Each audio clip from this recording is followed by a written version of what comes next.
Estamos aí começando mais um podcast do Matraque Mota, meu parceiro. Você desde já compartilhe, curta, se inscreva, compartilhe com a galera e vamos fazer esse podcast bombar, beleza? E hoje a gente está recebendo aqui um convidado muito especial que vai falar sobre educação com a gente, né, Mota? Opa! Um brinde a mais um podcast. Você já tá com água aí servida, não? Então serve a água aí pra gente brindar aqui. É vodka que o Leandro coloca na verdade. É vodka, né? É vodka. É água que o passarinho não bebe. Enquanto ele complementa aí, ó, o Arruvani, hoje está com a gente, Arruvani Fonseca. Isso. Ele que é formado em História pela Unesp, mestrado pela Unesp e doutorado pela PUC. Cara, é bicho, hein? Né? Especialização em História, Sociedade e Cultura pela PUC São Paulo e especialização em Docência pela IFMG, terrinha da minha mulher. Isso, Né? Minas Gerais. Atualmente coordena o grupo de trabalho Ensino de História, é assim que fala AMPU, Ampu São Paulo, Ampu que é a São Associação Paulo. dos Historiadores. e pertence também ao grupo de trabalho de Ensino de História da AMPU, BR 2023, aí ao biênio, né? Que 2025. é o biênio, assim encerra E esse além ano. disso, Vamos ao também brinde. É Muito bem. colecionador de vinil Sim. e gosta de Depeche Mode Gosto. e Pet E Shop de Boys. novela. É isso? Novela. E torce pro Palmeiras. Torço pro Palmeiras por herança paterna e do meu avô também, né? Seu avô era de onde? Então, meu avô ele nasceu em Buri, né? E ele foi ferroviário a vida inteira. É interessante a história da minha família. O meu avô paterno era ferroviário e o meu avô materno era de colher café. E as duas coisas estão associadas ao desenvolvimento do estado de São Paulo, né? A cafeicultura e o lado ferroviário. Então é muito interessante esse encontro de histórias e de família. Eu estou aqui por conta dessa história também, né? Por que você se interessou por história? De onde partiu a ideia de você começar a querer saber de história? Na verdade, o que faz às vezes a gente optar por um curso de história, letras, filosofia, coisa assim, é o professor que você tem, né? Então eu tive no ensino fundamental, no ensino médio, assim, professores muito sedutores na arte de deixar muito interessado naquilo. Uma delas é a nossa querida professora Zezé Giovanetti, que eu fui aluno dela no primeiro ano de ensino médio. Depois, quando eu me mudei para o Objetivo, que foi inaugurado em 91, aqui em Tietê, a primeira escola particular daqui, eu tive aula com o professor Moacir Amâncio, que também era muito mestre na arte de fazer uma boa aula de história. Então, isso encanta a gente e faz a gente pensar. Eu estive em dúvida em letras, também em filosofia, e história eu optei por achar o campo muito mais vasto e enriquecedor, não deixando em menor grau letras ou filosofia, mas achei o campo da história muito interessante e fui fazer meu coisa vestibular na USP, Unicamp, e passei na Unesp daí, né? Fui fazer lá em Franca. Bacana. E aí você é professor? Isso. Só complementando aquela minha resposta anterior, assim, quando a gente entra no curso de História, a gente tem uma visão de ter aulas, assim, aquelas aulas babais que o professor de História dava no ensino médio. E lá não, a gente aprende a ser historiador. E é uma das coisas que eu exerço. Eu sou professor, porque eu dou aula na rede pública, já fui professor vários anos na rede particular. Já dei aula em faculdade também, lá em Bragança Paulista, né, numa fundação municipal. E eu sou também historiador, que é a parte da minha pesquisa, né? Tanto no mestrado como no meu doutorado, eu sempre tive um tema muito sedutor para mim, que é a questão da cidade. Eu tive uma experiência de deslocamento, quando eu passei na Unesp, eu fui morar em Franca, e o que acontecia? Eu saí de Tietê, que em 92 tinha 27 mil habitantes, hoje tem 37, para você ver como o Tietê não cresce muito, mas cresce. Quando foi? 27, Isso, quando foi? 27 mil habitantes em 92. É pouco, né? Então, é um crescimento muito pequeno, mas assim cresce, né? Perto da região de Boituva, de outras cidades, ela cresce sim, mas muito pouco. E aí eu fui para Franca, que tinha 250 mil habitantes. Então eu tomei um choque de realidade e vi aquela cidade gigante, né? Uma cidade voltada para o calçado, uma cidade que não era muito vertical, era mais horizontal, né? E eu comecei a ter esses choques de mundo entre Tietê e Franca, e conheci São Paulo também nessa juventude minha de sair por aí. Então, o tema da cidade me seduziu para fazer uma pesquisa no mestrado sobre como que era a leitura dessa cidade a partir da literatura do Mário de Andrade. Mário de Andrade. Eu peguei a Paulicéia Desvairada, que é a primeira obra dele, que é poética, e peguei o Macunaíma. E aproximei a visão de cidade que ele tinha nos dois, né? E aquela ideia de que a cidade de São Paulo ela passa a configurar nos anos 20 como um modelo de cidade moderna. Claro que o Rio de Janeiro já estava bem avançado nesse processo, mas São Paulo foi o palco da Semana de Arte Moderna, né? Foi uma cidade que começou a se industrializar, né, bastante fortemente. Pra você ter uma noção, São Paulo tinha em 1872 25 mil habitantes. Em 1920 tinha 600 mil. Então ela cresce muito. E ela cresce até hoje, basicamente. Ela chega, acho que já ultrapassou 11 milhões. Né? E é uma megalópole, né? Juntamente com as outras cidades. Então essa coisa da cidade me emociona muito e me deixa muito angustiado em querer saber mais dela. E pela literatura do Mário de Andrade, eu pesquisei. A partir da poesia e da obra da literatura, como que essa cidade era representada por ele, como que era a cidade de São Paulo vista pela experiência do Mário de Andrade naquele processo todo super tumultuado de urbanização, tem até um termo que um jornalista usou na Folha de São Paulo na época, né? Ou acho que é Estadão, desculpa, que é a Babel invertida. Sabe o mito da Torre de Babel, que é aquela história de que todos falam línguas diferentes? Então, como é uma torre, né, ela é o quê? Vertical, mas ela é invertida, ela é horizontal. É a cidade de São Paulo. E essas culturas todas que chegam ali mexem com o próprio imaginário dos artistas da época. Porque assim, o que é São Paulo?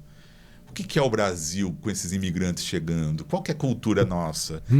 É o questionamento da Semana de Arte Moderna, né? Você chegou a conhecer a casa? Tem uma oficina cultural que é na casa onde morou o Mário de Andrade, fica ali na Barra Funda. E eu fiz alguns cursos na Lopes Chaves. Isso mesmo. E eu fiz alguns cursos ali, inclusive. Tanto ali... Ali é um lugar ativo, né? Ainda assim. Quanto é ativo. Tanto ali quanto na Oswald de Andrade. Que fica ali no Bom Retiro. Não, aí é um prédio. Onde já é fui lá Oswald também, é muito bom. Incrível. Na Três Rios. Sim. Ali no Bom Retiro, né? Então eu fiz muitos cursos, eu cheguei a dar uns cursos ali também. Ah, que legal. Então eu morava ali por perto. Então eu frequentava demais. Tinha curso de qualquer coisa. E na casa Mário de Andrade tem...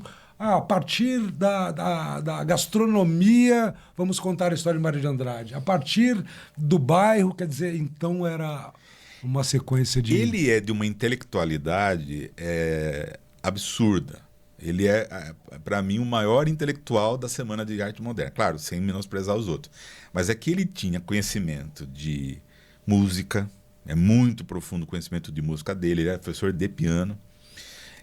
Ele tinha conhecimento de medicina, de medicina popular. Ele era etnógrafo, ele ia nos lugares, ele filmava, ele gravava sons, que inclusive acho que o Instituto de Estudos Brasileiro da USP tem armazenado ainda. Ele era cronista, ele era poeta, ele era escritor. Se não me falha ele era a memória.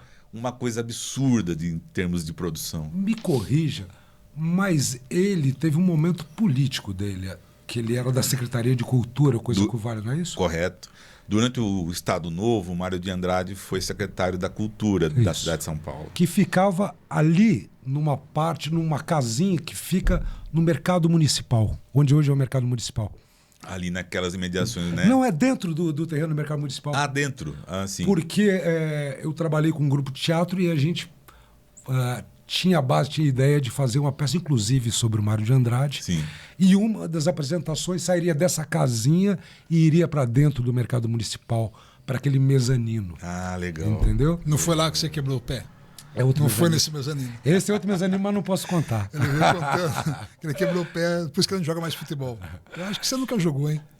E daí, que acontece para um bicando o outro é uma delícia. Né? Por baixo da mesa aqui. Maravilhoso. Não, tô tendo uma baita aula de história aqui. Eu falei, vou fazer uma piadinha para atrapalhar a aula, né? Perfeito. Mas aí que tá a coisa, a criatividade. Tem que emergir no meio dessa discussão toda. Viu? E agora, no doutorado, eu me interessei por um outro tema de cidade, que é o seguinte. Eu tive na minha faculdade, na minha graduação, eu tive aula com um professor chamado José Valdo de Melo Douin. Por sinal, tem alguns parentes aqui em Tietê, todos da família Jacob. Né? E ele vinha muito para cá. Depois acho que se distanciaram de alguma maneira.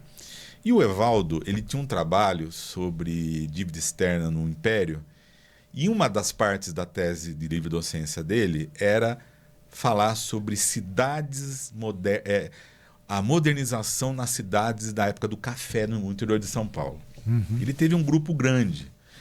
Esse grupo grande, ele pesquisou a ação dos cafeicultores nas cidades do interior de São Paulo, dos barões de café, cinema no interior de São Paulo, teatro no interior de São Paulo,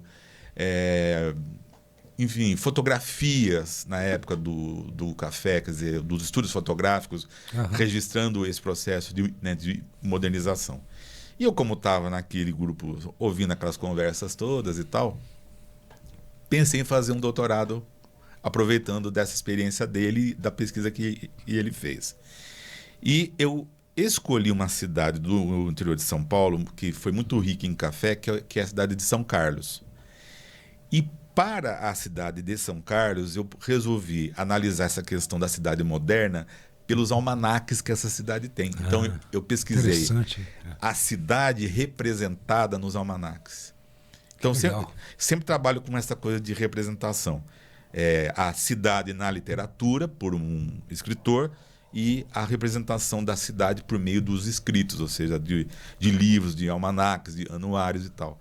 E foi uma experiência que eu fui até um ponto e, assim, exerci intensamente em artigos científicos que eu andei publicando, em anais de congresso, revistas e tal.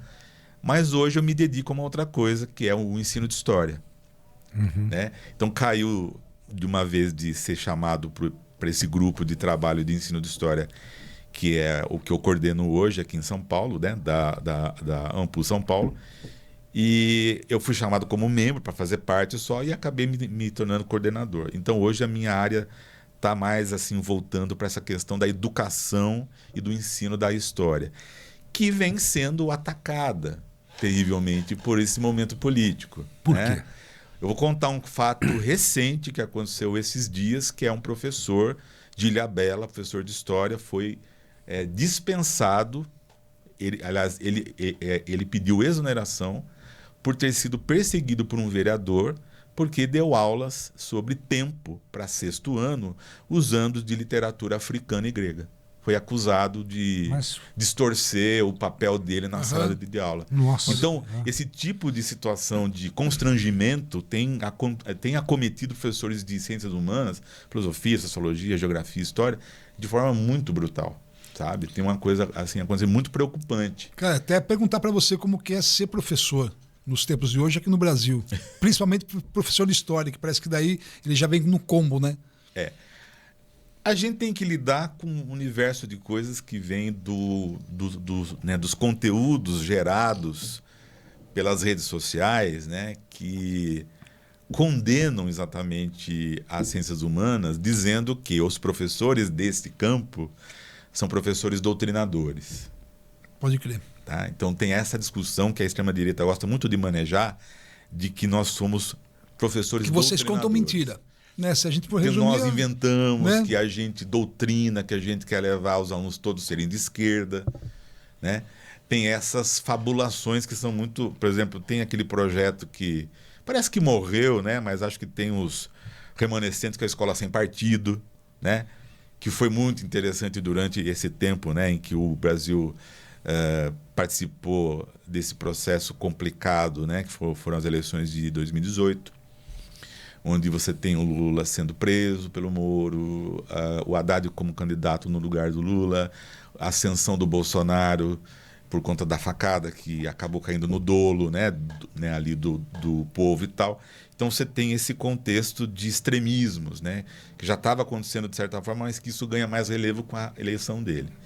E a ideia da escola sem partido, né, de você definir uma linha entre o que o professor de humanidades deve ensinar ou não.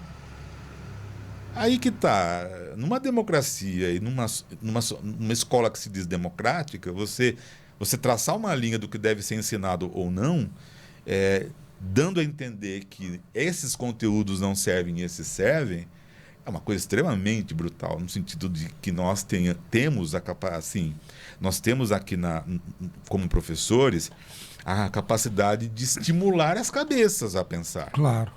Ponto. É estimular, assim, eu falo para meus alunos, eu estou dando aqui uma aula sobre o que é capitalismo, socialismo e comunismo.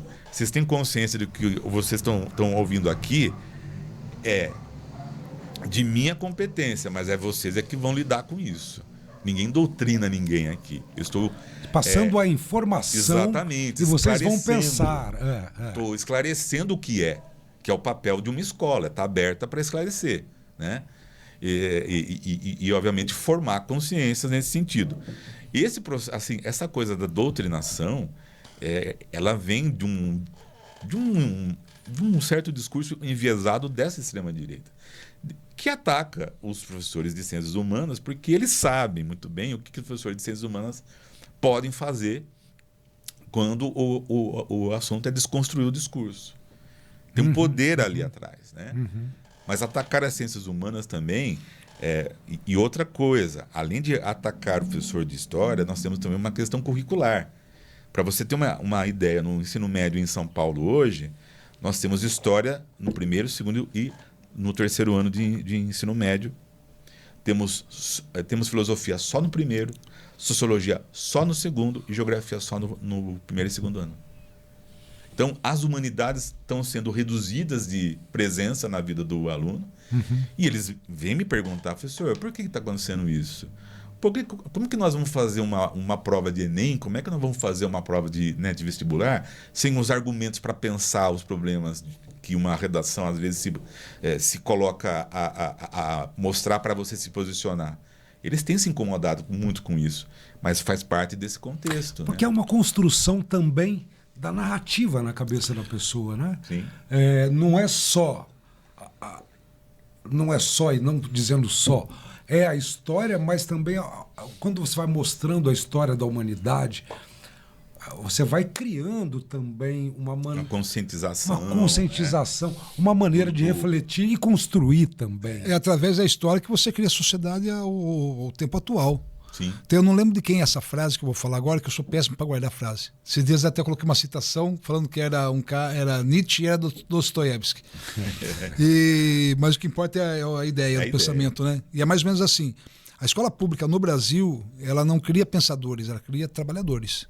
Ela está preocupada em criar mão de obra. Sim, sim. Né?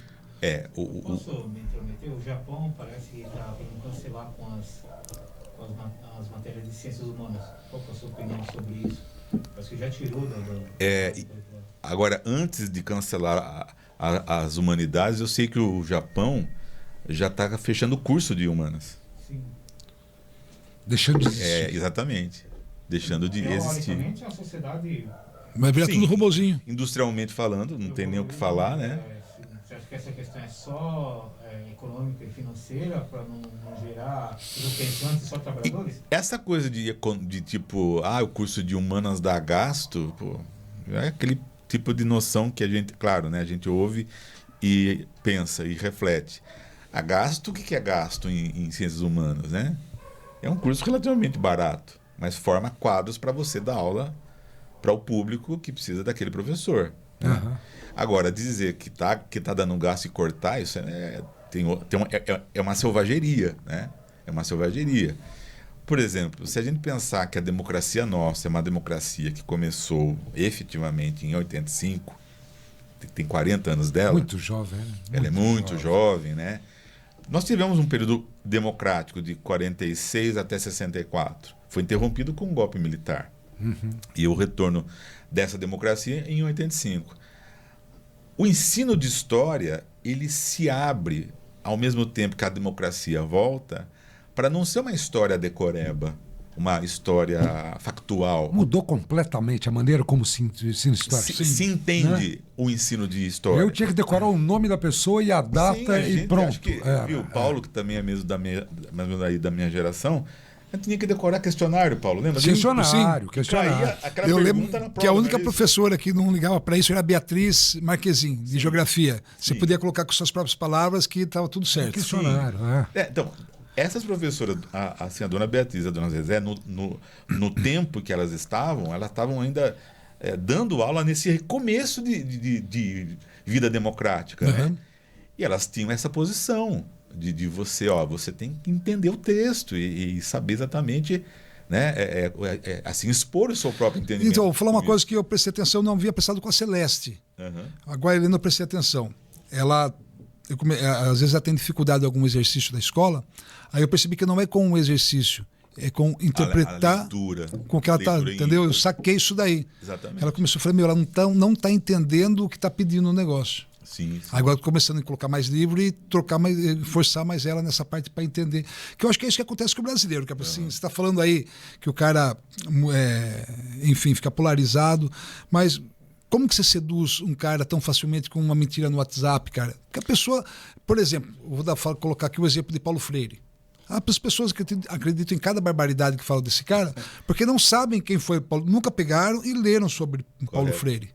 Então fica mais fácil você fisgar o cara, né? E assim, tem uma coisa que eu acho engraçado no mundo do WhatsApp, que você confia. Por exemplo, se o Mota me passa um vídeo, pô, o Mota é meu amigo. Então, aquele vídeo que você tá passando, cara, vai aí na fidelidade. Vou acreditar, né? Acredito e tal. Então, aí que tá. A fake news vira o quê?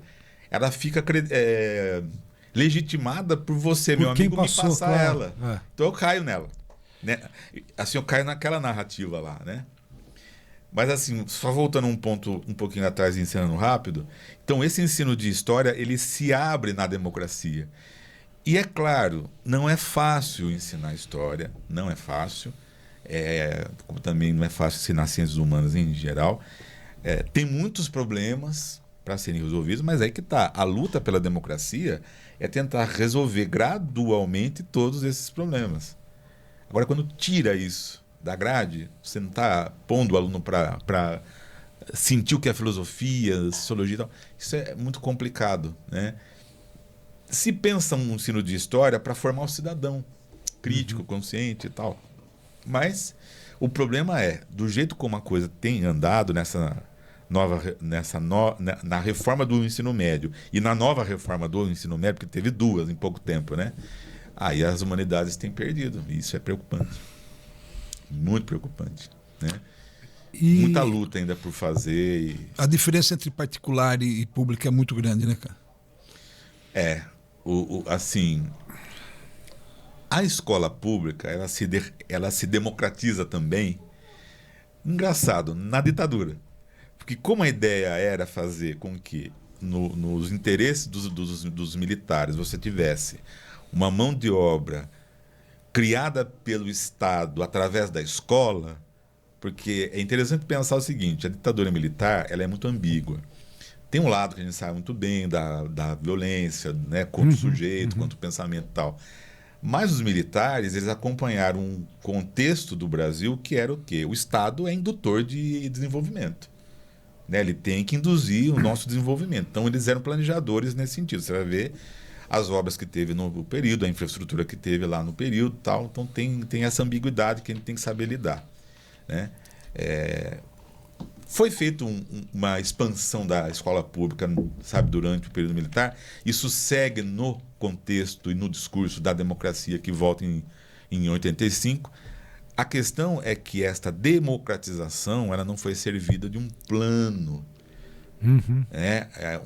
Como se fossem os planos quinquenais lá da União Soviética, do Stalin. Né? Então, assim, vamos investir em infraestrutura, depois vamos investir em... Por exemplo, o Brasil tem um exemplo mundial dos mais interessantes, que é o PNLD, que é o Programa Nacional do Livro Didático, que é um programa que populariza o acesso do aluno ao livro didático. É um dos maiores do mundo. Se não o maior, sabe? É uma referência em termos de mundo. Tá aí, tá acontecendo. Mas ainda tem coisas da escola pública que vão...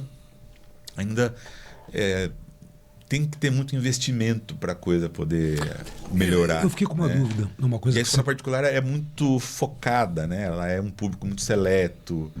Tem material pedagógico de ensino muito tradicional, não é errado. Não é Tira uma errado dúvida minha que é uma coisa que realmente mas, não Walter, sei. Não perde sua pergunta. Não vai esquecer, não.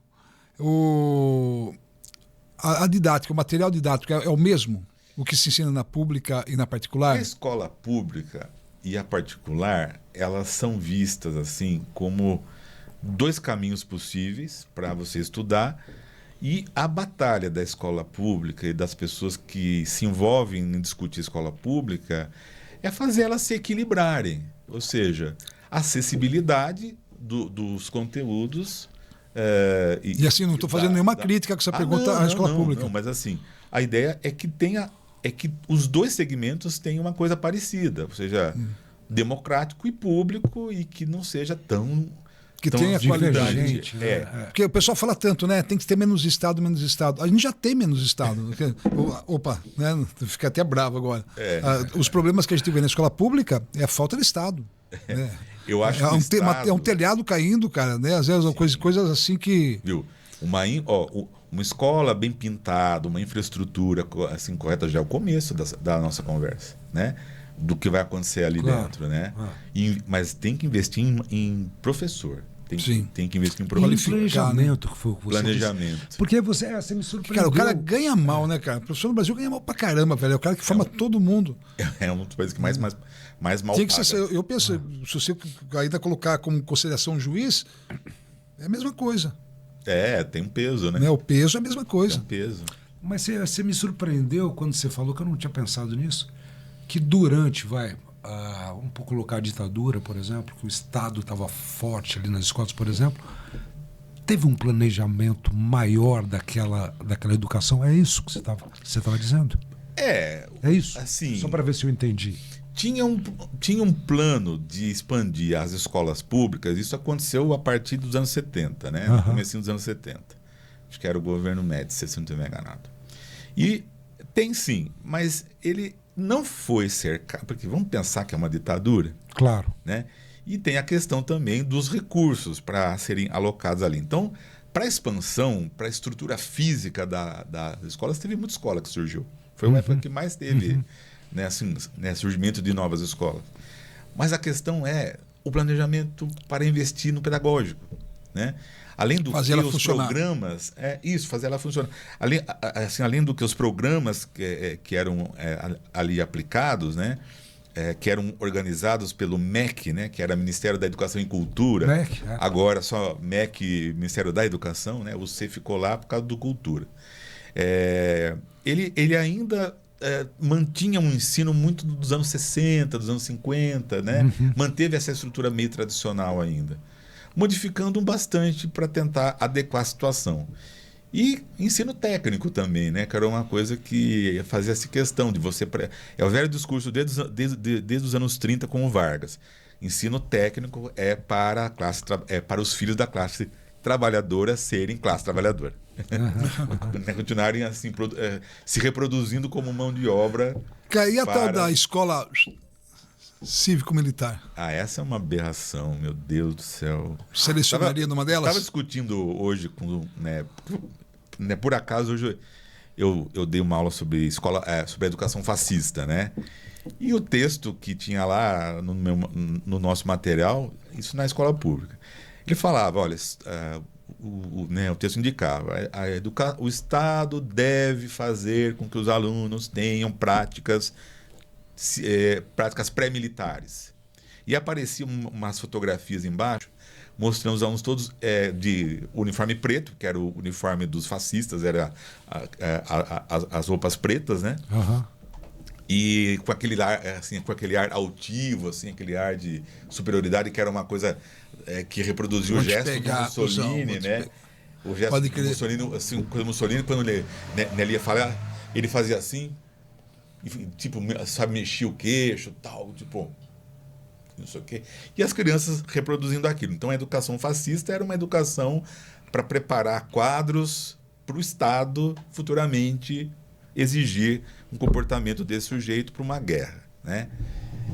Então, assim, onde eu estava mesmo, que ponto? Ele tinha perguntado da escola militar. Daí a gente parou num ponto e eu falei assim: bom, gente, vocês acham que educação fascista é uma coisa boa? Aí eu fui, né, assim, eu fui coisa puxando um gancho. Você acha que esse tipo de educação aqui é uma coisa boa? O que é educação? O que é uma escola? Parem para pensar um pouco. O que é que acontece aqui na frente? Eu estava na frente deles, né? O que acontece aqui na frente? Seguinte, ó, vocês são estimulados a todas as aulas que chegam a cognição. Então vocês são apresentados à história, à física, à língua portuguesa, porque vocês vão estimular a cognição. Né? O que vocês vão fazer disso é outra história. Como é que isso chega até você é outra coisa. Você já pensou uma escola cívico-militar onde o PM reformado dá aula? Ele é coordenador, ele é diretor de escola, ele é coordenador pedagógico. Que tipo de pensamento é esse que tem lá dentro? Será que é uma escola livre, democrática e tal? Eu sei, por exemplo, de alguns casos que lá no Paraná isso avançou muito, né? De, por exemplo, aqueles meninos que gostam de usar dread. Não pode entrar com dread. É proibido isso. Namoro na escola, que os jovens trocam mais afetos, né? São mais públicos, né, em relação a demonstrar afetos. O que acontece? Eles pegam e restringem esse tipo de toque, de uso, de aproximação. Assim, pra quê uma educação assim? Pra quê?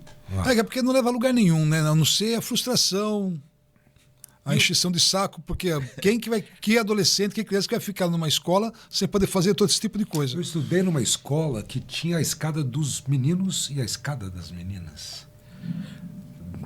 Se você fosse pego subindo pela escada Era das alguma meninas, coisa que eu católica, essas coisas? Hã? Era de igreja, da católica, alguma coisa? Não. Que- Não era do Rotary, na verdade. Mas eu cantava o hino, né? A gente cantava, eu não sei vocês, mas eu tinha que cantar o hino Sei. todo dia antes de subir para a aula. O hino nacional, Ditadura, eu decorei nacional. graças a seu Décio.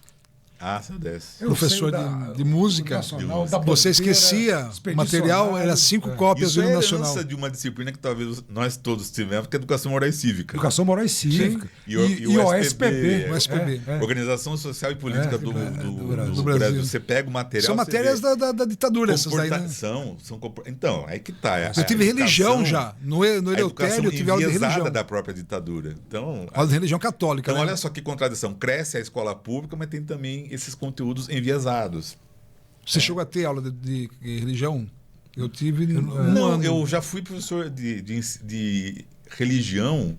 Uma vez que teve no Plínio um nono ano que eu peguei, era acho que história das religiões. Ah, tá. Não. Que é Tinha, uma outra tinha, situação, eu lembro que eu uma tinha na outra quinta coisa. série, tive aula de religião no Eleutério. É a religião católica, na verdade, né? Como falava do Santos e Aquele tal. currículo que você teve, Paulo, solicitava às vezes a possibilidade de ter. Eu ficava. Às vezes o diretor Tinha duas meninas lá que elas eram, acho que testemunho de Jeová, elas saíam, né? E podiam sair. sim. Aí eu falei, viu, eu sou também. Eu já pensei, Mas eu assim, gostei não, quando você falou que dava aula sobre o Santos, falava do Pelé. sobre o Santos, Essa parte é boa. Garrincha, Esse santista. É outro caminho. É Tadinho maravilhoso. dele. Nem bom lembrar do Santos, não, cara. Vocês estão numa situação. Pois é, tá.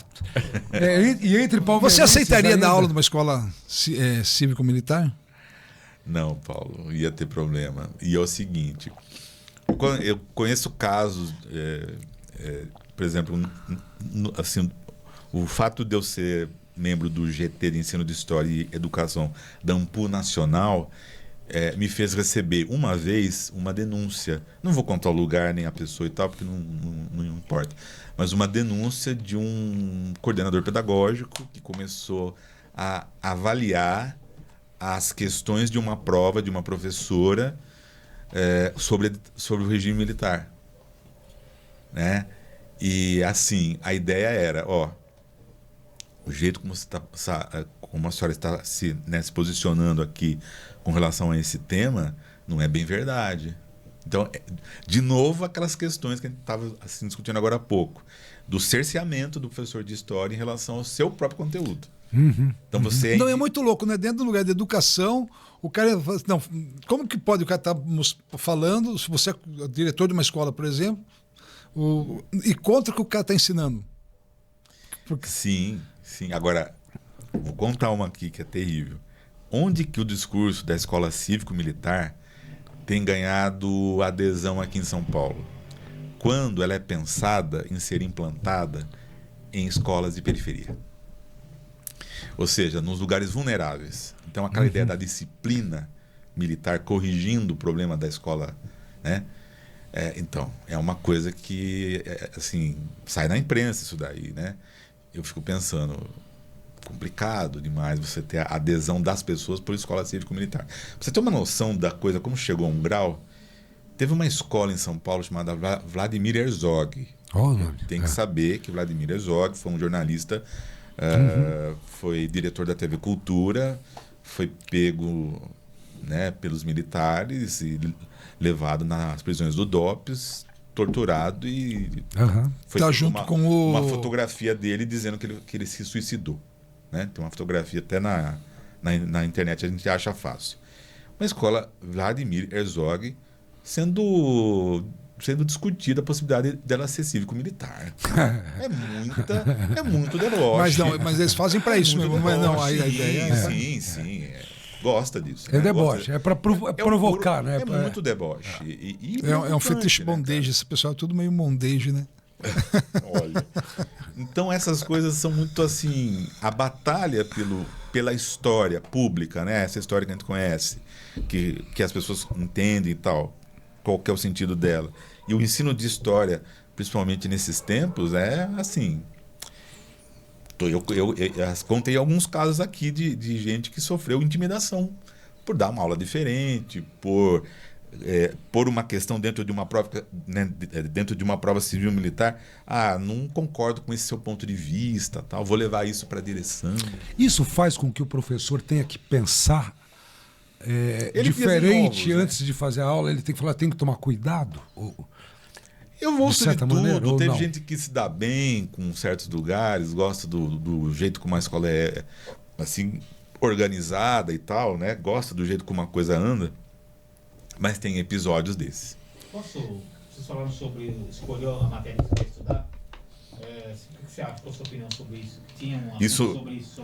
Isso no novo... Tal matéria, não quero tal matéria. Isso no novo ensino médio, né? Isso. Então, o novo ensino médio tem esse discurso de você fazer seu próprio currículo, né?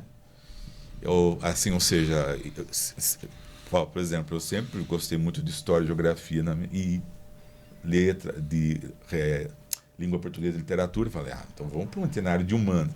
Tem isso, né? Vamos fazer um itinerário de humanas. Perfeito.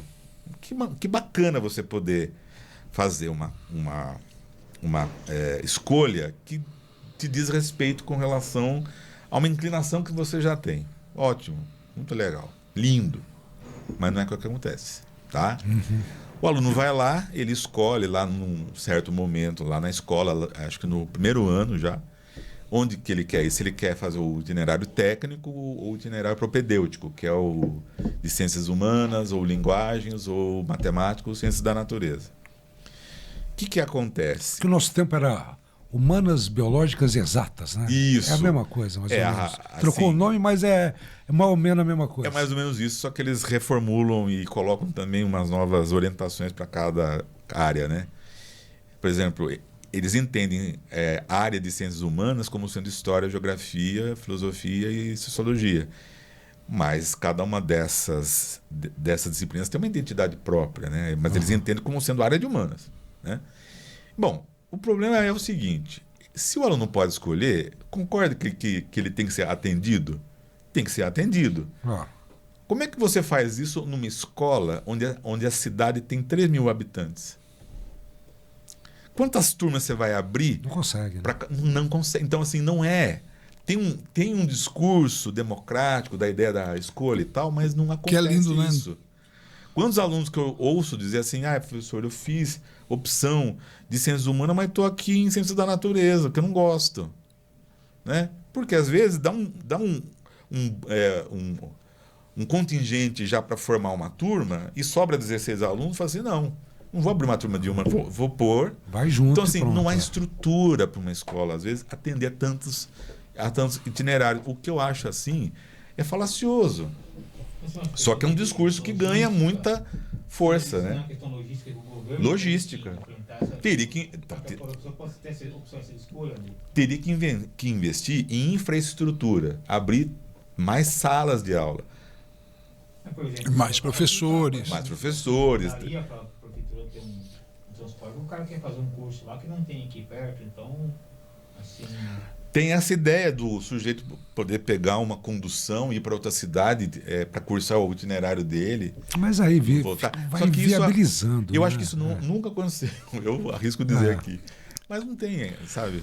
Mas uma vez que você está falando de infraestrutura, de ensino e estudo, eu vou dar uma puladinha de assunto e eu vou te perguntar o que você acha da tecnologia, o quanto o ensino usando a tecnologia é realmente bom e o quanto se perde pelo toque, da caneta, do papel.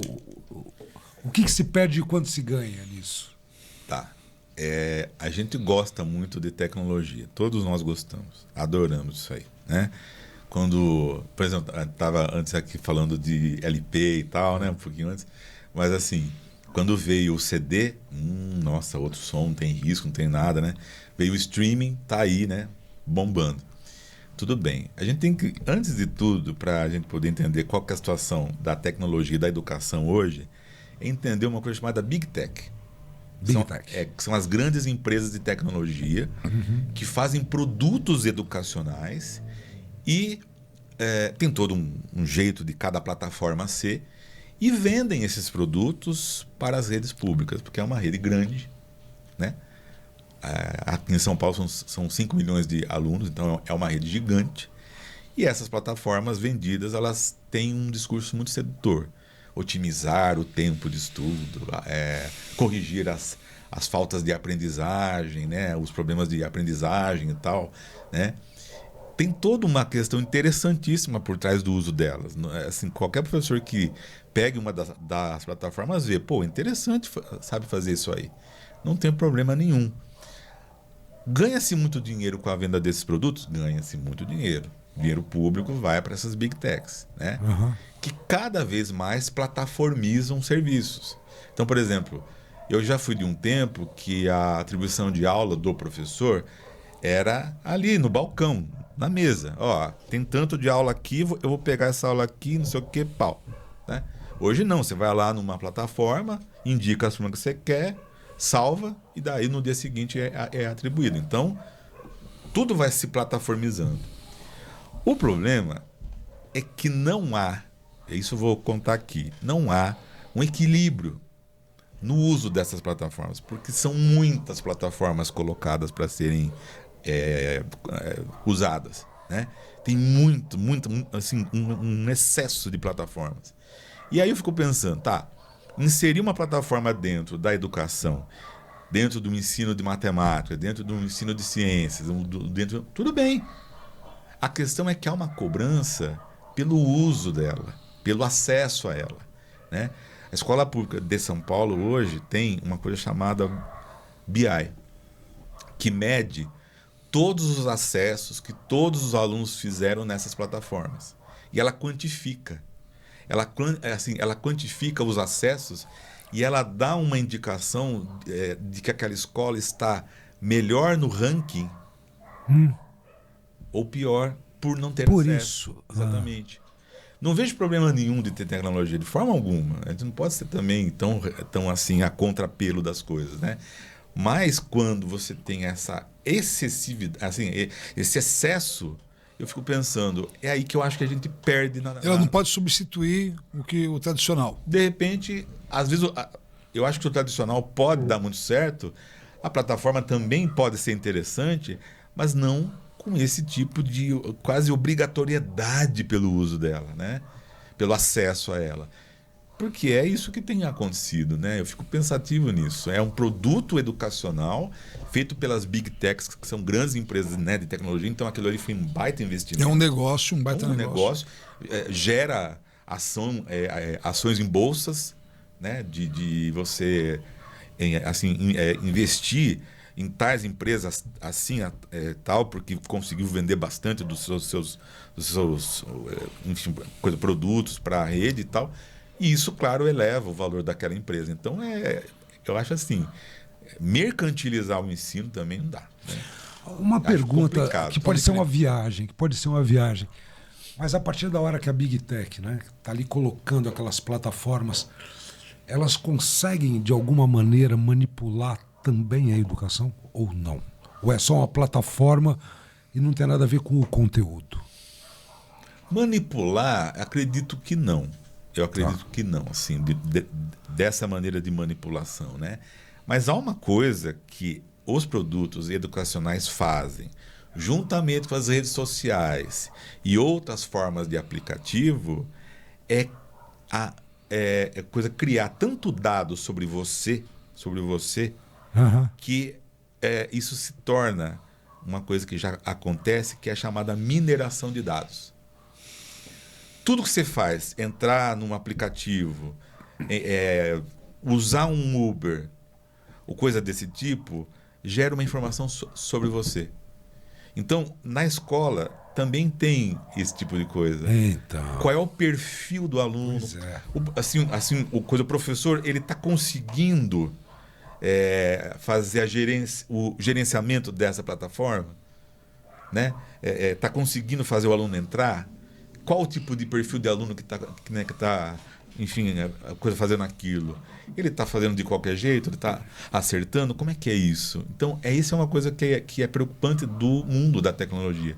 É ela se transformar em mais uma técnica de dominação. Que era essa a minha pergunta. Essa questão. Que é essa questão assim, de uma tecnologia usada para dominação. Lembrei da música The Wall do Pink Floyd. Com certeza, Paulo. Com certeza, mano. Você falando, veio na hora, veio na Brick the Wall na cabeça. O clipe, né? As crianças vendo salsicha. Vamos, assim, só sendo um pouco desse campo educacional, entre no seu computador e queira fazer uma pesquisa sobre tênis. Só fazer uma pesquisa. Vamos lá num site famoso. Seu Facebook começa a aparecer um Instagram, não é? O Instagram começa, tá? Porque a ideia dele é o quê? É te aproximar do produto. Então ele é um Mas médium, você falar, o celular já médium. ouve, já... Sim, é assustador. O Alexa também gosta de disparar. Eu acho que foi Instagram, ontem ou hoje que a partir de agora a Meta, né, que é o WhatsApp, né, que ele vai ler as suas conversas. Sim. Ele vai ler, passar ali, dar aquela... Sim. E dali ele vai entender o que ele vai te oferecer. Quer dizer... Cara, eu acho muito louco esse bagulho da nuvem, tá ligado? Até hoje é que a nuvem e Deus são duas coisas que eu não consigo... Eu sei que existem, mas eu não consigo interpretar. Já tá na nuvem, né? O que é a nuvem? É o que é a nuvem, né? Meu dado tá aí. Nós somos um cruzamento de dados hoje em dia. Você quer ver um bom exemplo disso? Que eu, assim, uma vez estava discutindo com uma amiga e ela falou: vai em qualquer farmácia. Qualquer farmácia. Por exemplo, você está numa cidade tipo, sei lá, Curitiba. Aí você vai numa farmácia lá de nome muito local. Sei lá o nome, não tenho aqui para exemplificar. Deve falar assim: olha, você tem cadastro aqui? Assim, não. Posso pegar seu CPF? Você tem cadastro lá. Você tem cadastro. É uma rede. Eles trocam essa informação. Isso é uma mineração de dados. Porque ele não pergunta, ele pega seu CPF, ele não pergunta mais nada, né? Você está interconectado com tudo, é uma coisa fora. Um ano atrás, fora de série. Eu acho que o UOL, a Folha fizeram um grande reportagem sobre isso, sobre essa maneira que as farmácias estavam trazendo os dados. Só que depois de um tempo é tanta grana que sumiu, acabou essa reportagem, pararam de falar nisso, sim. Que apontava diretamente para alguma, sei lá, Raia, Drogazil, sei lá. E de um momento para outro toda aquela reportagem desapareceu porque é muita grana. Sim, desses laboratórios, sem né? Sem dúvida, né? E disso, as redes sociais, né, tem um outro perfil, que não é somente querer vender coisa, mas é também entrar na política, né? Então, assim, assim, as big techs, elas estão conseguindo ganhar esse terreno. Elas lançam uma coisa que é um solucionismo de tudo, né? Tem um caso específico que eu li num livro, que é Big Techs e a morte da política. As Big Techs e a morte da política.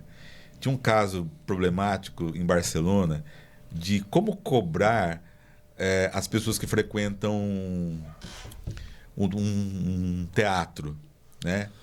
Pelo tempo de permanência deles. E alguns aparelhos foram instalados na frente do cara que ia para esse teatro, e a ideia era: vamos cobrar por risada que ele dá no espetáculo. Risadômetro. Isso. Um risadômetro. Né? É sério mesmo isso daí? É sério isso daí, tá lá no livro. Mas aí só tinha poder ter comédia, né? Então, assim, quantos. Aliás. Não, se ele escrever assim, um drama, você tá ferrado. Mas o cara chorou, não ganhou um tostão. E outra, por que isso acontece? Porque isso vai mostrando o seguinte: aquela peça é boa. Então, esse sujeito tem esse perfil para usar aquilo. Você percebe que tudo leva a uma questão de mercadoria, de consumo. Mercado, e tal. Tudo. Muito mercadológico, né? E as Big Techs têm essa grande função, né? Esse grande papel de ser isso, né? De ser Você viu um filme... como é que chama? Da Netflix. Aquela série, como é que chama? Black Mirror. Black Mirror. Que ela começa a... Ela teve um problema qualquer, tiveram que implantar um negócio nela, e ela começa a fazer merchandising. Ela está falando com você e de repente fala assim: água cristal, não sei o que, não sei o que. E ela é uma professora. Então ela começa a fazer propaganda para os alunos até que ela é mandada embora. Mas aí ela chega lá, porque a mulher ia morrer, sei lá, e aí fizeram. Falou: não, mas eu não posso ficar fazendo merchandising na escola.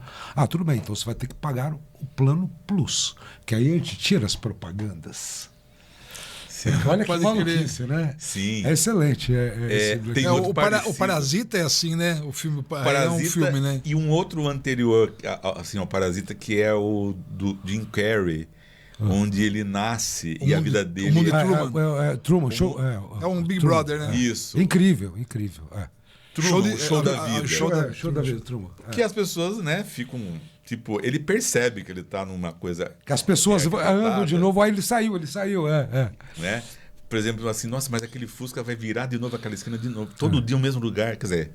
Eu, quando eu vi esse filme, eu fiquei assustadíssimo. É assustador. Assustadíssimo, né? E pra época também foi, né? Sim, porque desmontou exatamente o que é o mundo do entretenimento, da mídia, como que ela nos desumaniza, de certa forma, né? Porque tudo que aconteceu com ele ali foi um roteiro de filme, não foi vida.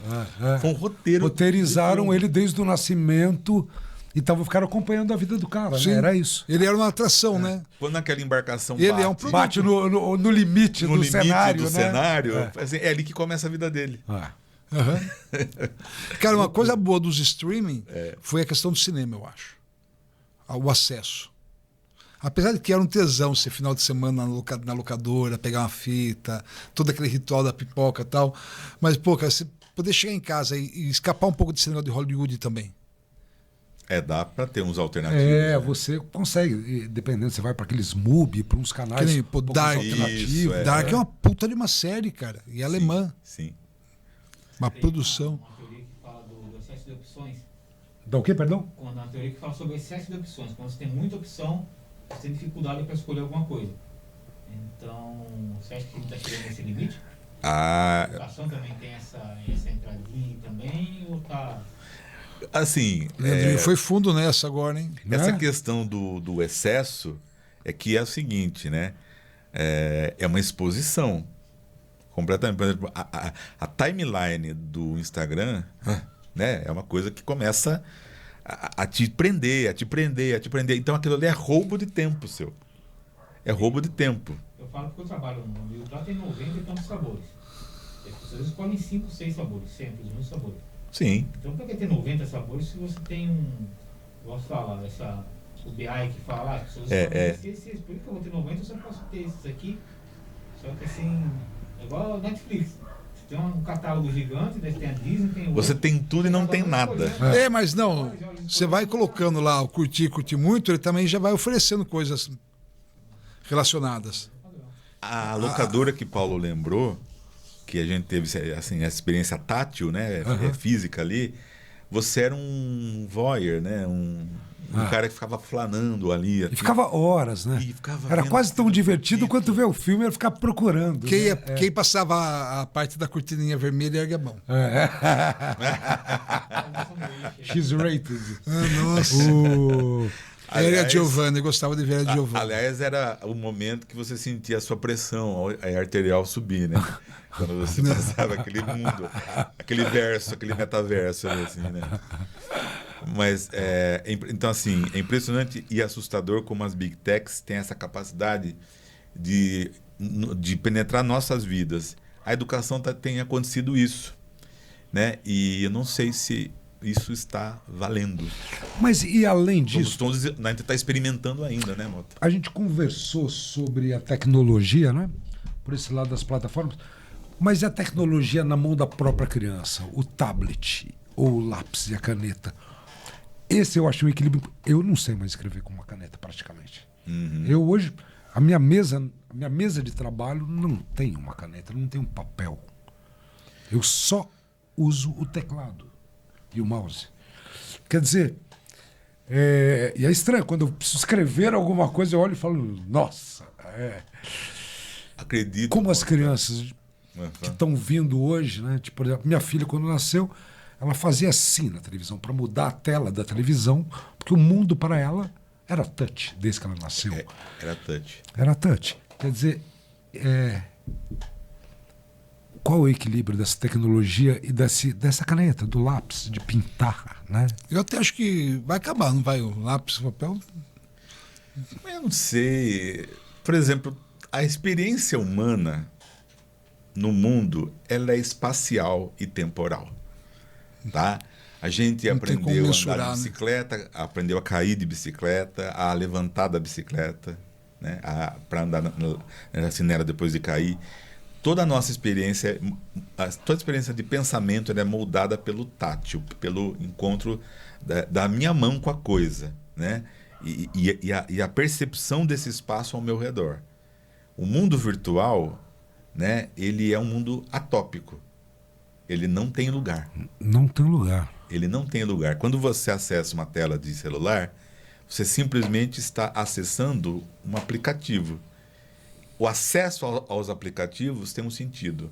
Gerar entradas, gerar valorização dele nos mercados de bolsas por aí. Então, a gente está servindo ao capital quando a gente acessa um aplicativo. Existem experiências com o digital e com o tecnológico nos países nórdicos, que têm um tipo de experiência com educação muito interessante e tal. Por exemplo, há um tempo atrás, não sei, acho que foi a Noruega. Eu acho que eu vi, acho que é isso.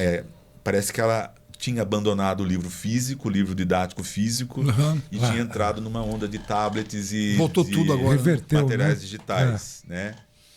E ela disse assim, mas isso tem causado algum tipo de formação muito deficitária ao longo desse uso desse digital em excesso. E aí voltaram aos livros físicos, porque a experiência é tátil. Eu falo assim, quando eu tenho um livro didático na minha mão, eu posso pegar, eu posso ler o texto, eu posso navegar meu olho para outra fotografia que está do lado. Como é que eu leio aquilo ali? Eu tenho um desespero, porque eu penso muito em que tudo isso vai acabar, porque do jeito que está caminhando as coisas. É horrível, né? Mas quando teve a prensa de Gutenberg, não foi esse mesmo boom? A ideia, né? O Gutenberg, ele conseguiu... destruiu praticamente o sistema econômico que a igreja mandava e revolucionou. Ele deixa cada vez mais público o acesso às obras, né? Então ele usa uma técnica para isso acontecer e ele cria uma economia do livro, que o livro passa a ser o quê? Uma mercadoria também, né? Então ele está num contexto de mercantilização das coisas. Não sei, podemos até falar que essa digitalização das nossas vidas seja uma mercantilização nossa, do ser humano inteiro, né? Mas sei lá, Paulo, se a gente vai ter 100% desse mundo Jetson, de repente, não sei.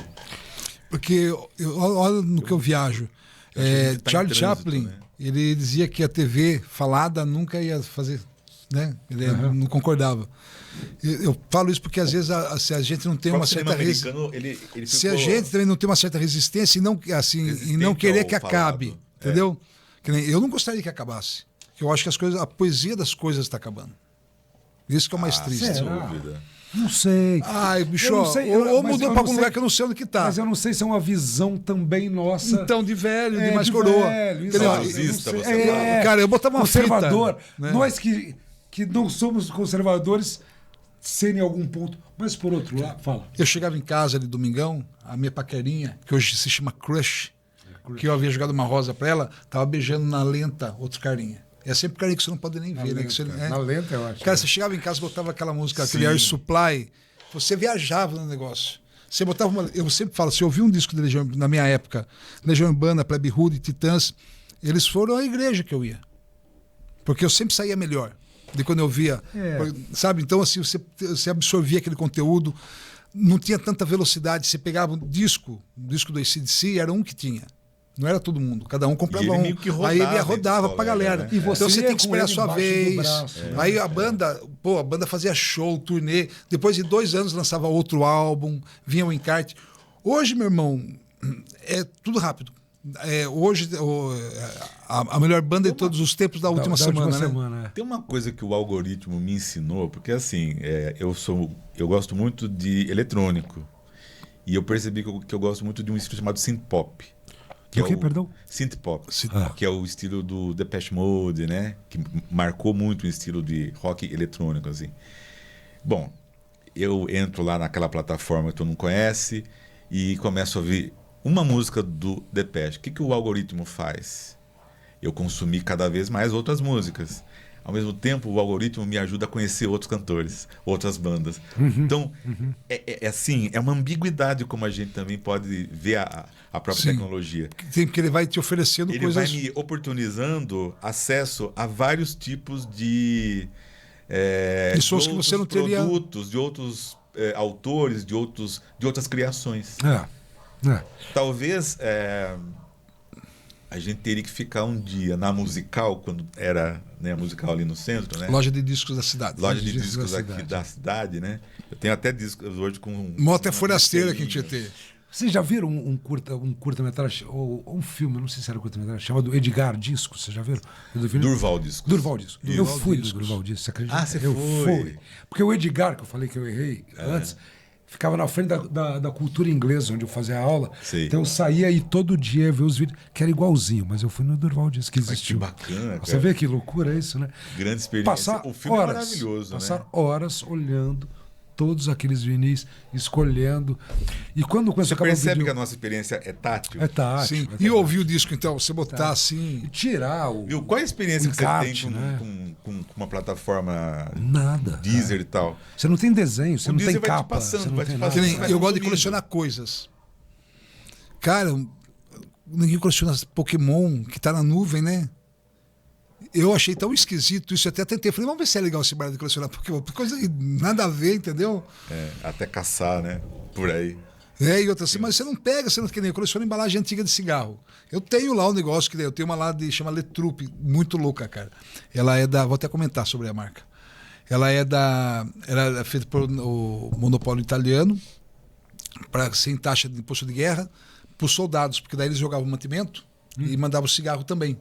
Né? Então a maioria desses que a gente encontra, ele tá zoado, porque é de gente que, né, de soldado.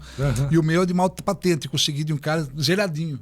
Tipo, o cara deixou lá, aí vem a história macabra. O cara deixou lá o uniforme com as coisas do avô dele lá e esse cigarro. Até que eu fui pedindo, e nunca deu, cara. Até numa noite de bebedeira, ninguém tava olhando, cara. Mas depois de 18 anos eu contei pra ele. Depois de 18 anos. Deu 18 anos, porque o filho dele fez 18 anos, eu fui na festa de aniversário, fomos tomar um goró. Falei, cara, sabe aquele cigarro? Falei, cara, sumiu, cara, aquele maço lá, não sei quem. Ele ficou tão tranquilo que eu quase não contei. Ele tava tão conformado já. Eu tô guardando ele pra você. Você guardou super bem. Não, tá bem guardado, realmente. Na minha pastinha. Pouco tempo atrás, mesmo que a gente tinha a locadora, que tinha bastante opção, mas o que chegava pra gente, a gente vivia uma bolha grande, muitas pessoas numa bolha grande de informação. Sim. Hoje a informação ela está muito distribuída para todo mundo, então se você quiser acessar um assunto específico, você tem aquela bolha, vai ter sempre um grupo de pessoas ali com aquele assunto específico que você debater, falar, não gosto desse assunto, pegou outro assunto, então antigamente essa falta de opção. Hoje com esse excesso de opção, como que você vê o tempo em relação a isso? Muda muito a percepção de tempo? Vamos dizer assim, esse excesso de informação também é doentio, né? Ele também gera uma série de ansiedades, de você abrir muitas telas. Hoje já existem os diagnósticos assim, de você que está muito enfronhado nesse mundo virtual, cuidado quando você está num computador, abra a tela lá de um jornal, leia o que você tiver, saia. Mas a gente pega, por exemplo, entra no YouTube e abre várias delas, né? Então esse tipo de situação que é excessiva também tem uma consequência massacre, né? na saúde mental, né? É o HD que coloca a memória, problema, né? Não é o HD? Então o HD do ser humano não é um computador, né? Que fez muita informação pra gente, né? Sem dúvida, sem dúvida. Então a gente tem uma infoobesidade de informação. Infoobesidade é ótimo, eu nunca tinha ouvido isso. Uma infoobesidade, quer dizer, tem muita coisa e você está perdido. Todos nós aqui então dá para ser info-obesofóbico. Pode? Você ir afastando disso, né? A gente... Para quebrar o gelo, né?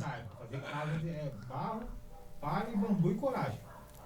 Sim. Eu tô louco para construir pegar uma permacultura, que a gente chamou, pegar um lugar e fazer, só que não tem acesso. Eles estão me deixando louco, cara. Eu estou absorvendo informação atrás de informação, eu não tenho onde praticar isso. Pô, você está acabando comigo, está consumindo. Genial. É muito louco, você não dá para entender o que acontece, tanta informação que a gente tem. Agora uma outra pergunta. Vamos mudar o lado da história. O aluno também mudou. Uma vez que você dá aula, o aluno não é mais o mesmo aluno de 10, de 20, de 30 anos. Não. O tempo dele de a geração input, Z que fala hoje, né? O tempo dele, que ele consegue se manter atento a você, deve ser diferente. Sim. Você não consegue fazer o cara ficar parado, prestando atenção horas e horas e horas, como os caras faziam.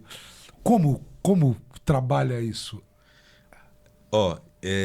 Como é que a gente fazia pesquisa em escola?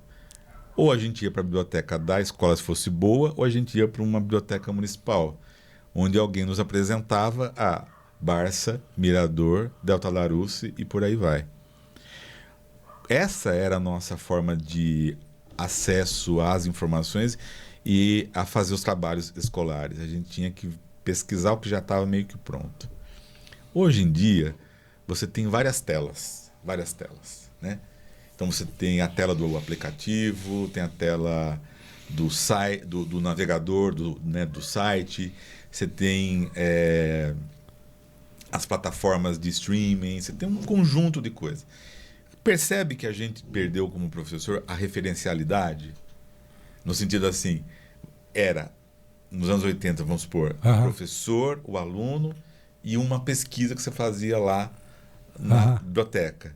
Hoje sou esse aluno e várias telas disputando com esse aluno esta centralidade. Tá? E a gente manuseando isso como? Fazendo ele entender que aquilo não é absoluto. Ele não ensina totalmente. Ele é uma forma de conhecimento, uma forma de informação, mas quem ainda modula e critica e que pode fazer ele entender aquilo de uma maneira mais... faz a facilitação. Mais aguçada, né? ainda é a figura do professor. E isso também, é um trabalho mais difícil, porque nesse monte de telas faz ele se dispersar, como pode também fazer ele se formar. A gente não sabe regular esse tipo de coisa. E de alguma maneira o professor também, num mundo de tantas fontes, né? Também é o cara que fala assim, ó, essa é uma fonte. Essa é uma fonte verossímil, sei lá, essa é uma fonte confiável. Exatamente. Né? Uhum.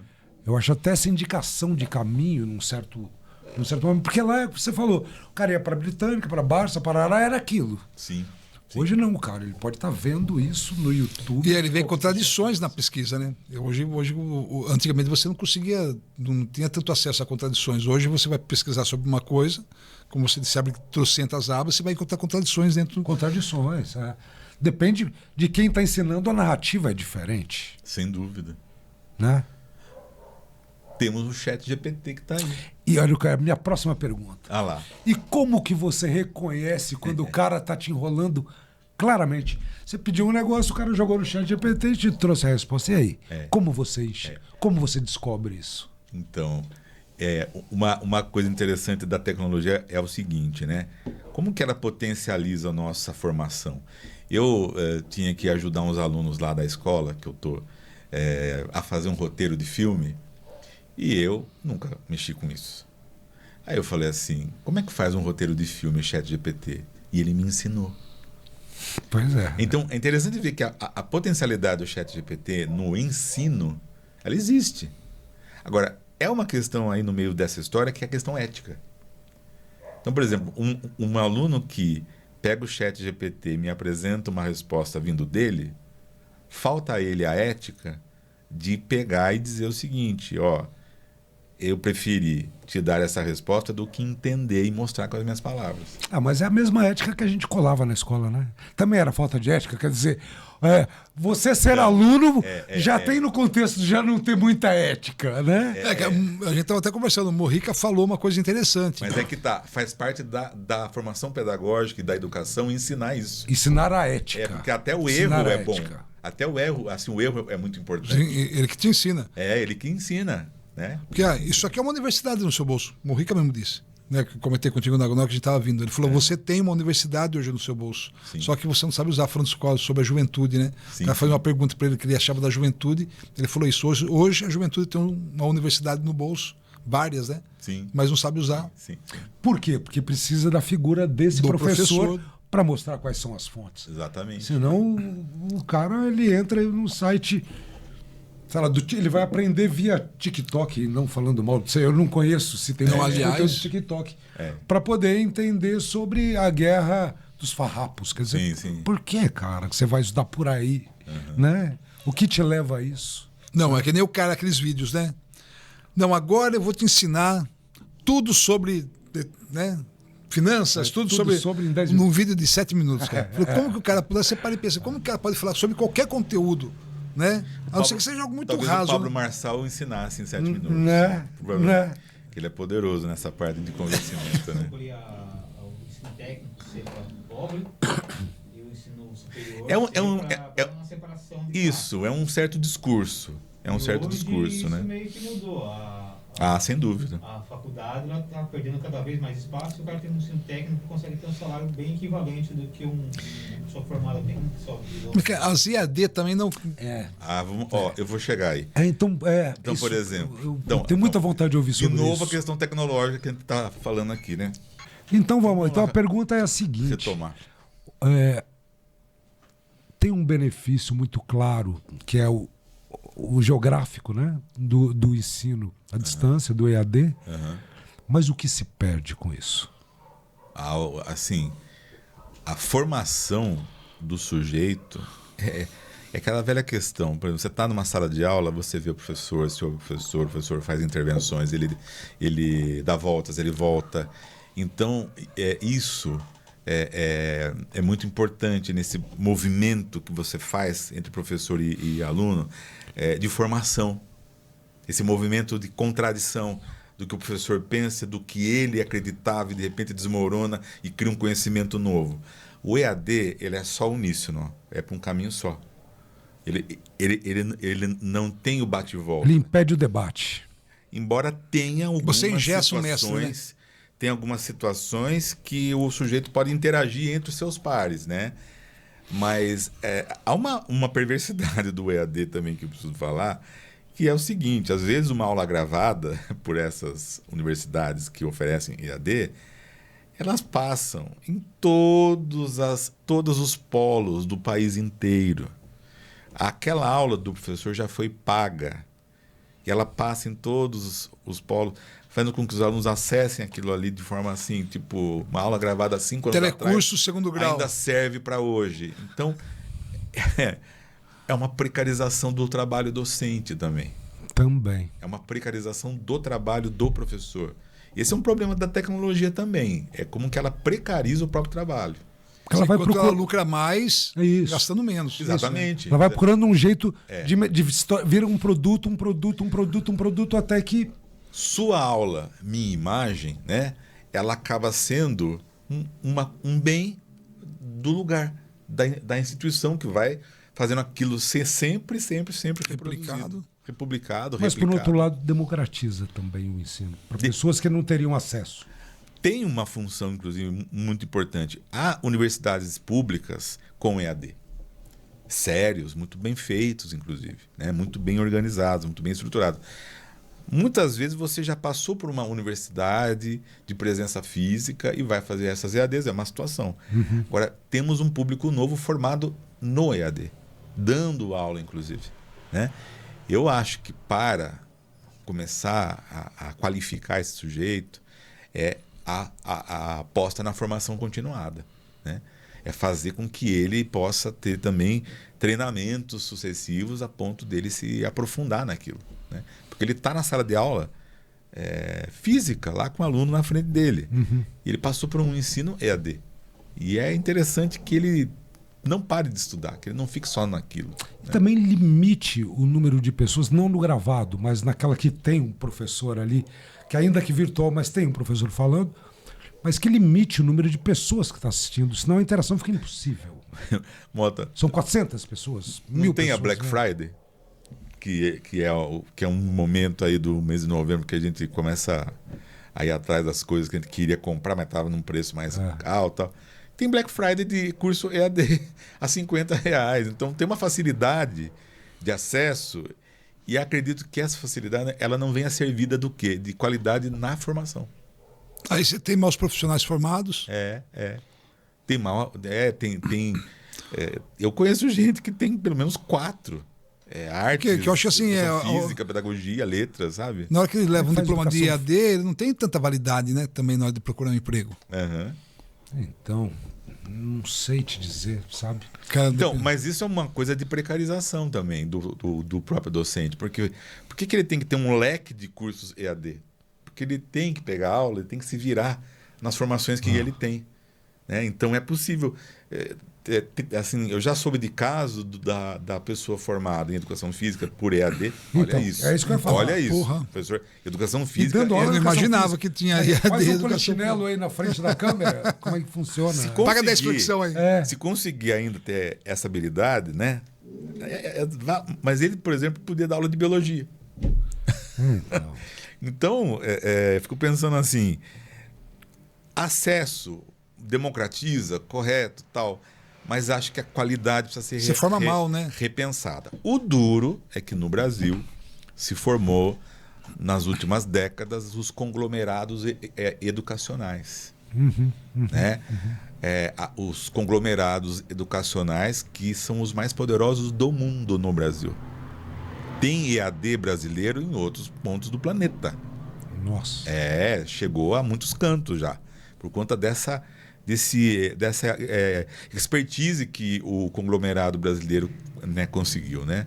Então você tem muitas escolas com materiais pedagógicos vindos desses grandes conglomerados. Você tem escola de baixo custo, escola particular de baixo custo. E dentro daquele discurso assim, uma escola particular de baixo custo é interessante porque você tira seu filho da pública e joga ele para uma ideia de escola particular como excelência. Que acaba sendo pior que a pública. Claro, Naturalmente. claro, muito questionável, inclusive, a qualidade delas. Cara, falando da nossa região, não só de Tietê, né? Aí nem falando de ensino fundamental e médio, mas universitário. Por que não vinga uma universidade na nossa região? Olha, É falta de incentivo, falta de interesse? eu acho que tem que buscar. Eu acho que as municipalidades têm que buscar isso aí, né? É colocar no mapa. Por exemplo, você tem um grande projeto que foi idealizado pelo Fernando Haddad quando era ministro da Educação, que são os institutos federais. Os institutos federais de ciência e tecnologia, os IFES, né? O IFES, né? Aqui na região, eu sempre falo para meus alunos que estão fazendo Enem, porque pode usar a nota do Enem para entrar nessas faculdades, né? Temos, olha só, como não é impossível. Nós temos IFE em Boituva, IFE em Capivari, nós temos IFE em Salto, nós temos IFE em Piracicaba, nós temos IFE em Sorocaba, nós temos IFE em Itapetininga. A região está cheia de IFE em cidades que não são grandes. Ó, Capivari, gente, um pouco maior que Tietê. Boituva, um pouquinho mais, mas ainda tem 60 mil habitantes, enfim. Então você tem condições de ter os IFE, mas tem que batalhar. Acho que é um interesse da própria municipalidade, né? Porque a gente não vê. Gera ICMS. E você não vê nem em campanha política ninguém puxando esse tipo de assunto. De dar acesso mesmo às coisas. A gente já teve faculdades aqui em Tietê, fecharam, né? Sim. Elas fecharam, infelizmente, não tem mais nada aqui. E esses grandes conglomerados, eles compram essas faculdades pequenas e quando não começa a dar lucro, elas fecham. Pelo que eu entendi, por exemplo, desse conglomerado que está fazendo. Então, não obrigatoriamente existe até um consórcio. Tipo, eu sou de tal conglomerado, eu não vou dizer o nome da faculdade ou a sigla, mas vem um outro de outra faculdade, já que você já está dando aula EAD aqui disso aqui, então eu entro por dentro da mesma plataforma e vejo a aula aqui também e eu te dou a aula ali. Ou seja... Seduz, né? Não. Vai seduzindo. Por exemplo, então vamos pôr assim para a minha área. Onde que o meu aluno, quando terminar a escola, querendo fazer uma licenciatura, ele vai fazer um curso de História? A Unimep fechou. O CEUNSP fechou.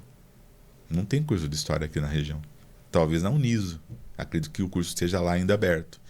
Por causa da NET Sorocaba, a região toda, tal, vai para lá. Mas o EAD, pela facilidade e pelo custo, ele acabou desmoronando os cursos presenciais. Eu mesmo dei aula num curso de graduação em História lá em Bragança Paulista. Ele não existe mais. Ele foi fechado. O EAD, ele proporcionou isso, essa ideia da facilidade. Claro, estude onde quiser, estude em qualquer hora, né? Estude a qualquer hora. Em qualquer lugar. Você está indo do trabalho para casa no ônibus, se você levar 2 horas de ônibus, de transporte, você faz umas 2 aulas. Né? Polêmica. Vamos lá. Você acha que existe uma linha de raciocínio que o ensino universitário não é para todos? Não é todo mundo que deveria ter acesso ao ensino universitário, até porque chega a prostituição do sistema do ensino. E qual que você acha, qual a sua opinião sobre isso? Que o ensino universitário, o ensino serve para todo mundo ou não é para todo mundo? Olha, é curioso isso, porque eu li uma vez uma reportagem que dizia o seguinte: é um repórter que estudou na USP. A USP é elitizada, né? É uma universidade tradicional, ela fez 80 anos no ano passado. É a nossa... Acho que depois do Rio de Janeiro, que é na década de 20, é a segunda que vai começando, então, a construir esse nosso caminho da universidade, da pesquisa, da ciência e da excelência de formação. Né, para formar os quadros que a gente tem aqui, os cérebros que pesquisam ciência, né, que, aliás, que estão no campo da ciência pesquisando. E esse jornalista falou assim: eu estive lá na USP nos anos 90, tal, era desse jeito, era mais branca, era mais branqueada. E hoje eu estou lá, né, depois acho que foi fazer alguma coisa lá, alguma palestra, e eu percebi uma universidade mais colorida. Então tinha mais brancos, pretos e pardos, né? Eu acredito que isso é o que está acontecendo hoje. Se a USP está assim, é porque todo lugar está assim também. Houve uma expansão universitária na época do governo Lula, uma expansão que só teve na época do JK, que era anos 50. Nem os militares foram tão a favor de expansão universitária. Mas o Lula fez isso nos 2 mandatos dele e, enfim, seguiu. Acho que a Dilma seguiu também mais um pouco. Então teve várias universidades assim, sendo criadas em regiões.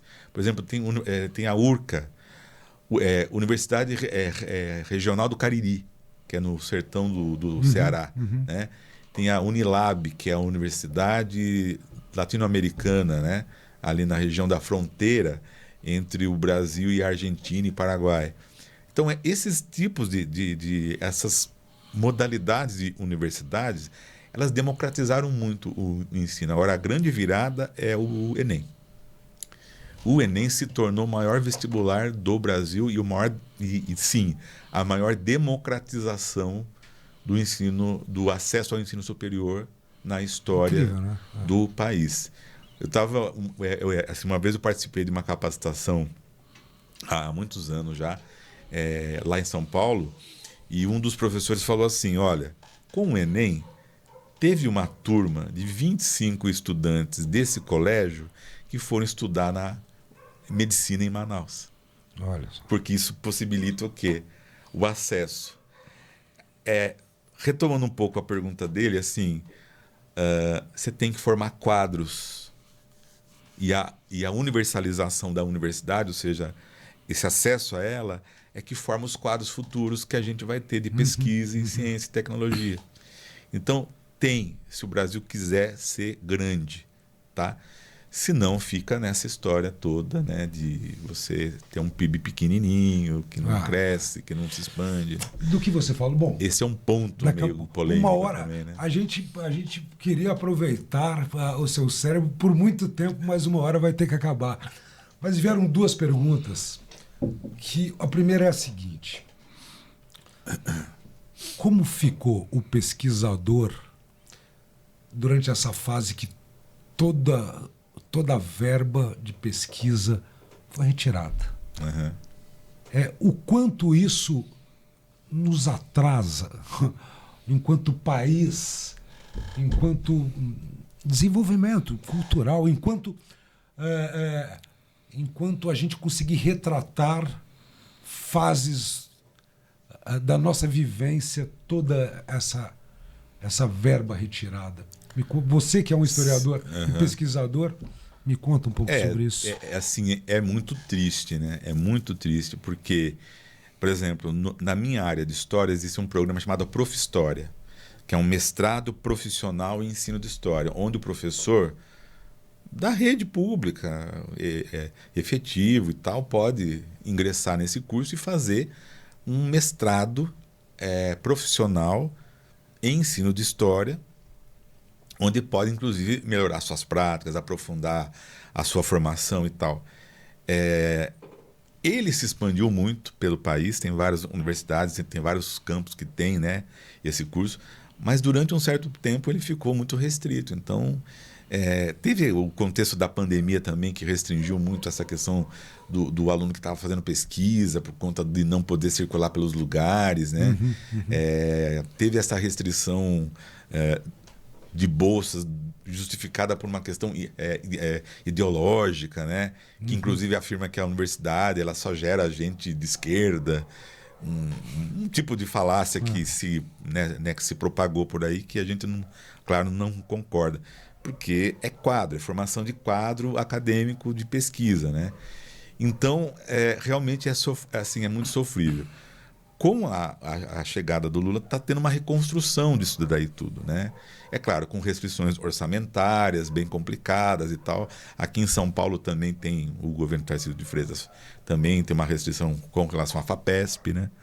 Enfim, é difícil, mas tem se conseguido melhores resultados recente agora. Estamos reagindo. Estamos reagindo, exatamente. Tá bom. Eu tenho mais uma pergunta, posso fazer? Lógico, deve. Que aí nós vamos agora nos internacionalizar. E essa história de Harvard, hein? Lá? É de tirar a grana dos caras.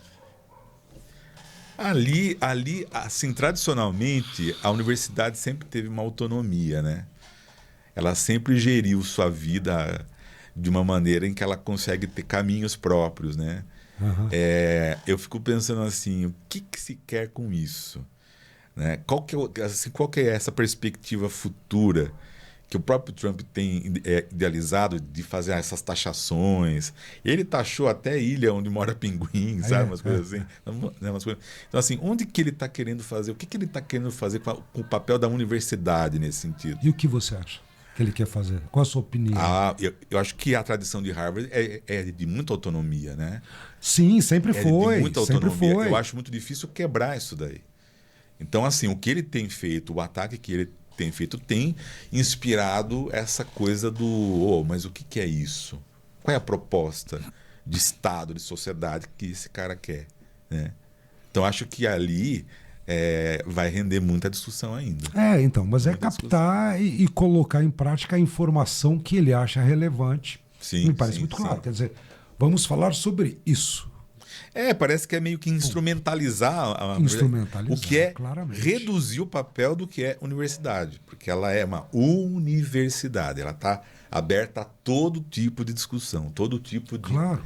Então, assim, por exemplo, você tem professor de história que é bolsonarista, tem professor de história que é de esquerda, tem um professor que é mais social-democrata, tem um conjunto de situações e ela abriga isso daí. O debate é necessário.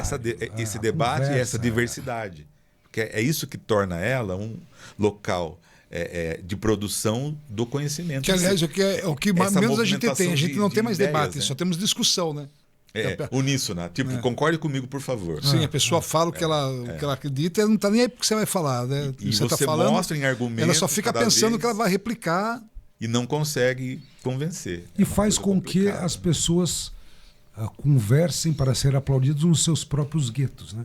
Então eu vou conversar só com as pessoas que concordam comigo. Sim. Alimentar a bolha. Para ganhar meu like. Alimentar a bolha, quer dizer, eu vou gritar e ganhar palmas dentro da minha bolha, mas eu não vou conseguir trocar uma ideia com a pessoa que está do outro lado da mesa.